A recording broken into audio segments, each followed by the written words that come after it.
sestry a bratia, v Pánovi slova písma, ktoré budú základom dnešného kázania, sú zapísané v prvej knihe Samuelovej, v 2. kapitole vo veršoch 12. až 17., kde v mene Pánovom čítame tieto slova. Eliho synovia boli naničodníci, ktorí sa o hospodina nestarali, ani o právo kňazov voči ľudu. Keď niekto prinášal obetu a mäso sa varilo, prišiel kňazov sluha s trojzubou vidlicou v ruke a vrazil ju do kotla, alebo do hrnca, do panvice, alebo do misy. A všetko, čo vidlica zachytila, vzal si kňaz pre seba. Takto robievali celému Izraelu, ktorý prichádzal do Šíla. A takisto prv, než spálili tuk, prichádzal kňazov sluha a povedal obetujúcemu: daj mäso, nech ho upečiem kňazovi. Lebo nepríjmem od teba varené mäso, iba surové. A keď mu ten človek povedal: nech sa najprv spáli tuk, potom si vezmi, koľko ti len duša zažiada, odpovedal mu: nie, daj hneď, lebo ak nie, vezmem si na silu. Veľmi veľký bol hriech týchto mládencov pred Hospodinom, lebo znevažovali obetu prinesenú Hospodinovi. Toľko je slov z písma.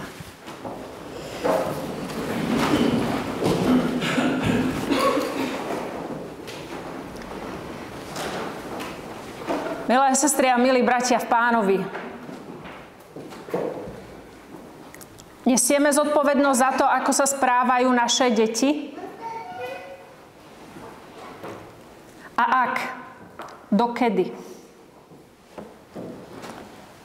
A sme zodpovední aj za to, či tie naše deti sedia v kostole?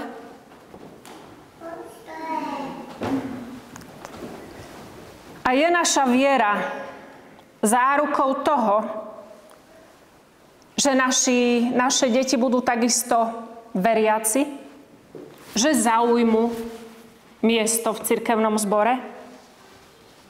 Alebo im postačí to, že my chodíme do kostola, doma majú plný tanier všetkého? Postačí to? Aká je dôležitá pevná ruka, pravidlá a hranice pri veriacom človeku?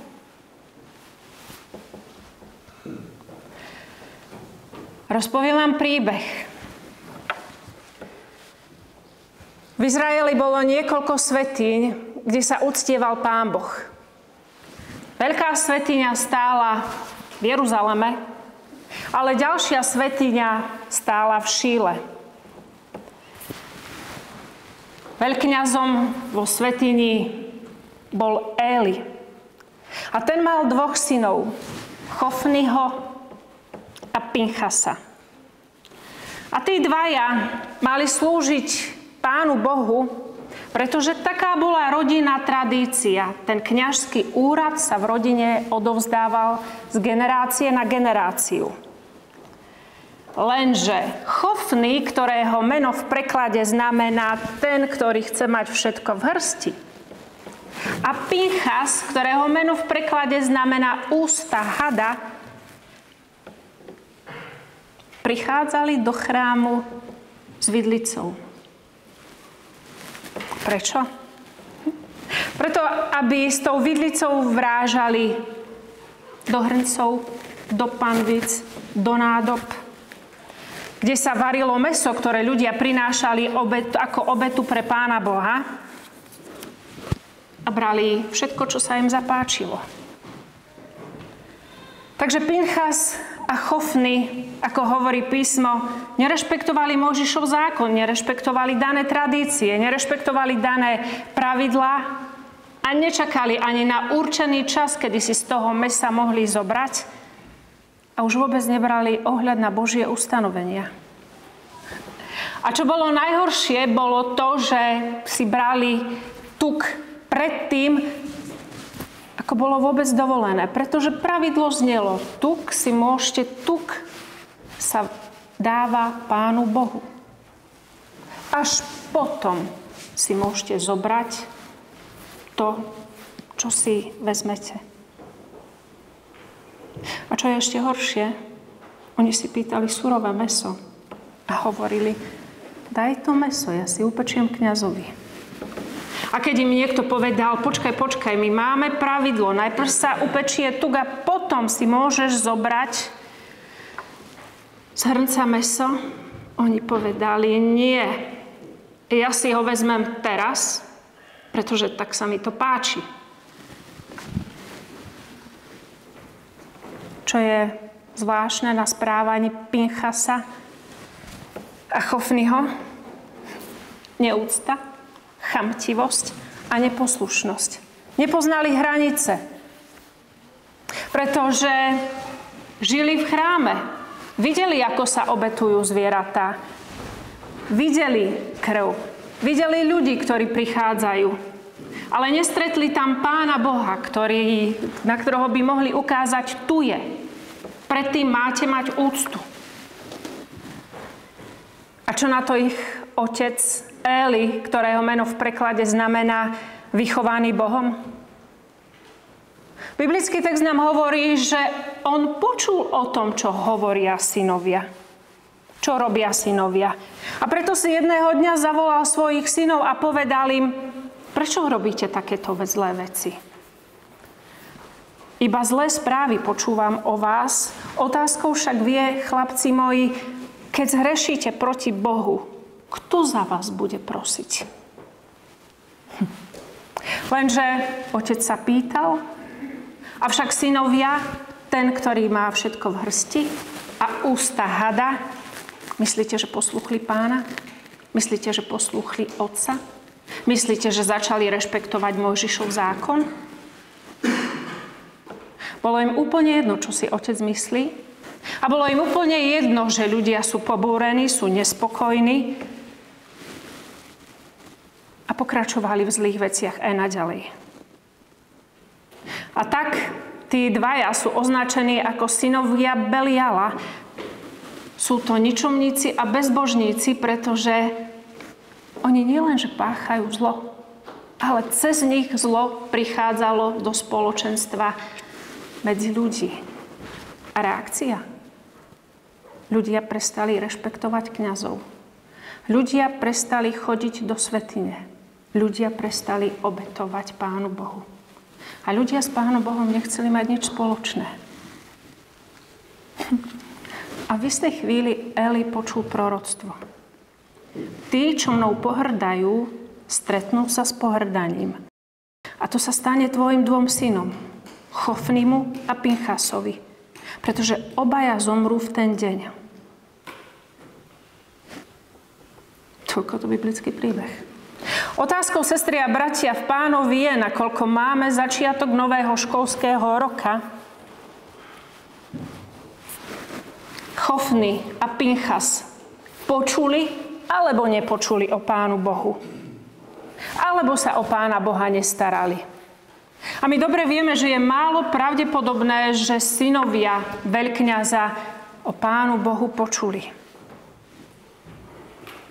Ale počuť ešte nič neznamená. Pretože, ako hovorí biblický text, oni ho nerešpektovali, oni ho neúctievali a oni s ním nevstúpili do živého spoločenstva. A oni mu dokonca ani neodovzdali svoj život. A pritom faktom je, že Pán Boh má nárok na život každého jedného z nás. Ak sa Pánovi života zapáči odvolať nás z tohto sveta, tak to urobí. Ak sa Pánovi zapáči potrestať nás, tak to urobí. V tom sme si čítali z knihy proroka Jeremiáša.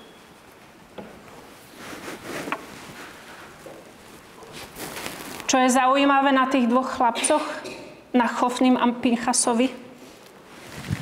Svet im ležal pri nohách, veď boli synovia veľkňaza. Boli mladí, boli schopní, mali silu. Otázkou je, prečo by mali rešpektovať pravidlá a zákon a úctu a tradíciu. Prečo by to mali vlastne robiť? Prečo by mali rešpektovať Pána Boha a prinášať mu dary, tak ako ostatní? A otázka, ktorá je medzi riadkami naznačená, je, či to vôbec boli dobre vychovaní chlapci.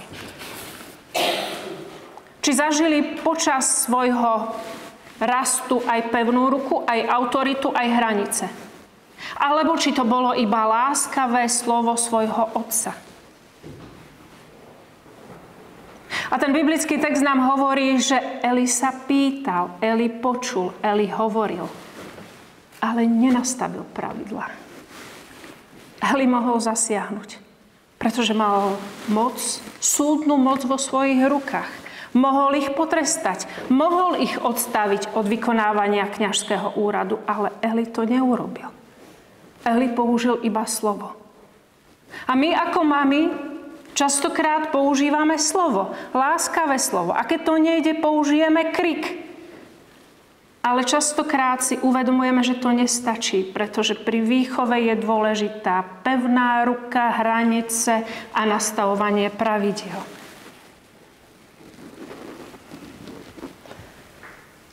A my milujeme naše deti.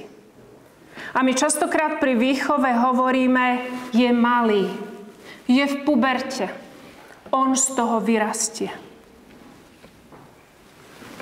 Eli miloval svojich synov a pritom im nezabránil pred seba zničením. Nezabránil im pred smrťou. Nepostavil hranice zlu a nepovedal, ďalej už nepôjdete. Eli dovolil, aby si synovia robili, čo chceli a prihliadal na to, ako sa ľudia vzdiaľovali od Pána Boha a prestali chodiť do svätyne v Šíle.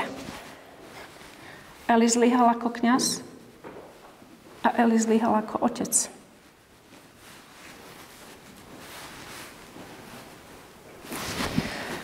A preto za ním jedného dňa Pán Boh posiela proroka, ktorý mu oznámi smrť synov. A pre Eliho je to ťažká správa, pretože v jeden deň príde o 2 synov, ale to nie je všetko. Tu sa končí kňažská tradícia a Pán Boh povie, tu končím. Tu končí tvoja služba, tu končí napredovanie. A namiesto teba povolám niekoho iného. A my keď si doma budeme čítať daný biblický príbeh, my vidíme, že tam prichádza na rad Samuel ako Boží vyvolený prorok. Sestri a bratia v Pánovi, aký odkaz nám zanecháva Eli? Výchova nie je iba o slovách. Výchova je aj o skutkoch. Neznamená iba hovoriť, ale dávať pravidlá a jasné hranice.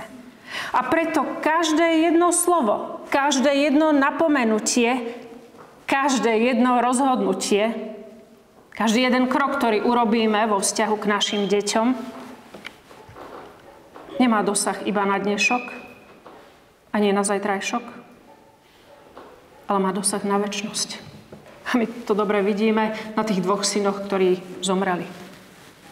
A toto je tá naša morálna zodpovednosť. Pretože ak my, ktorým bola daná zodpovednosť, boli sme zverení niekoho viesť, ak my zlyháme, následky sú tragické. A sú tragické nie len pre rodinu, nie len pre cirkevný zbor, ale sú tragické pre celú spoločnosť. A preto, milí rodičia, milí starí rodičia, študenti, učitelia, jednoducho my všetci sme na začiatku nového školského roka.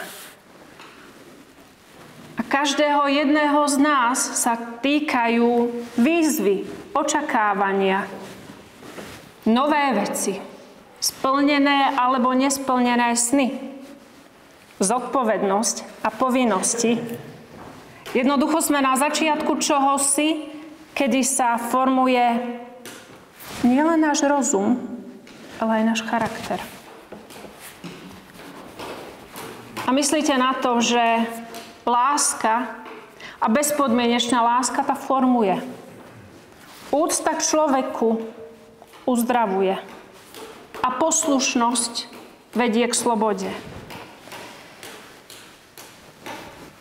Takže Deti, študenti, keď budete sedieť v laviciach, myslíte na to, že vašou úlohou je poslúchať a vnímať, čo vám daný učiteľ hovorí, aj keď s ním nesúhlasíte. Pretože zbierate skúsenosti, zbierate múdrosť, formuje sa váš charakter a potom sa dostanete do bodu, kedy sa naučíte chodiť a lietať. Ale teraz máte čas poslúchať. Rodičia, myslíte na to, že deti vám boli zverené na istý čas, kedy s nimi môžete tráviť čas veľmi intenzívne a potom odídu. A v tom čase, ktorý vám bol daný, zvažujte svoje slova a zvažujte svoje skutky, pretože v tom čase môžete formovať dušu vášho dieťaťa. Ste tí, ktorí máte sprevádzať svoje deti s láskou a úctou a netýrať ich.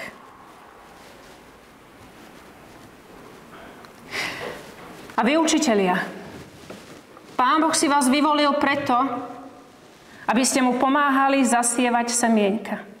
Len si spomeňte, a teraz každý jeden z nás, spomeňme si na svojich učiteľov, ktorí boli v našom živote. Niektorí boli výrazní, niektorí boli menej výrazní, ale niektorí boli takí intenzívni, že zasiali niečo, čo na nás zapôsobilo a radi na toho učiteľa spomíname. Pán Boh si vás vybral, aby ste utvárali budúcnosť detí. A preto aj vy sa obracajte na Pána Boha, pretože Pán Ježiš hovorí, komu bolo veľa zverené, od toho sa bude veľa pýtať. Školský rok sa týka aj cirkevného zboru, sestry a bratia v Kristu, na to nesmieme zabúdať. Sme rodina. Sme duchovná rodina. A my sme tu preto, aby sme sa učili byť človekom podľa Ježišových pravidiel. A sme tu preto, aby sme sa naučili navzájom rešpektovať jeden druhého, odpúšťať si jeden druhému, povzbudzovať sa navzájom, plakať s tým druhým. Sme duchovná rodina. Nezabúdajte na to. Takže výchova. Myslíte na to, že výchova nie je len o dnešku, nie je ani o zajtrajšku, nie je ani o ďalšom septembri, ale výchova je vedenie do večnosti. A ja vám a rovnako aj sebe prajem, aby v čase, keď nám bude ťažko, ale aj keď budeme prežívať krásne chvíle, aby v tom všetkom bol s nami Pán Boh a všetkým nám pomáhal, usmerňoval a viedol. Pretože bez Neho sme nič. Amen.